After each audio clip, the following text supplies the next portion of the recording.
ہم ایسے پڑھیں گے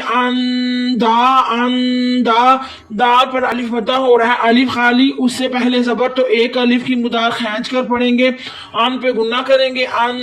دا دمہ، پھر نون تنوین کے بعد واو آیا ہے،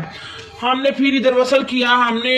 الف کو جب وصل کی صورت میں الف جو ہوتا ہے وہ ختم ہو جاتا ہے، دم وصل کہتے ہیں ملانے کو، کانٹیکٹ کو، یا دال کو واو کے ساتھ، تو ادھر ہم نے وصل کیا، اس لیے یہ نون تنوین ہے، نون تنوین کے بعد واو آیا، واو حروف یر معلوم میں سے ہے، حروف یر معلوم ادغام کا ایک قاعدہ ہے، تو ادھر غنہ کریں گے، دم ان، الف کو نون کے ساتھ ہم ملائیں گے، حمزہ نون زبر ان بغیر کھینچے پڑھیں گے، نون ساکن ہے، نون ساکن یا نون تنوین کا آپ نے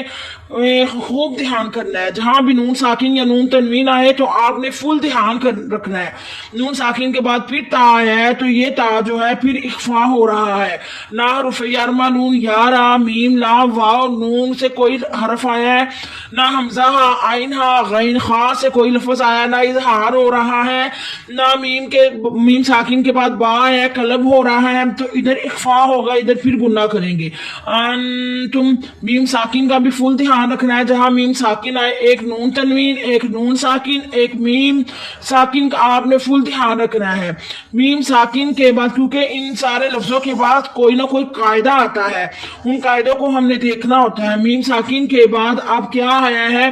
میم ساکن کے بعد تا آیا ہے، نہ میم ساکن کے بعد میم آیا، نہ میم ساکن کے بعد با آیا، ان دونوں پر گنہ کریں گے اگر یہ آئے تو، میم ساکن کے بعد تا آیا تو پھر ادھر اظہار ہوگا، ہم گنہ نہیں کریں گے،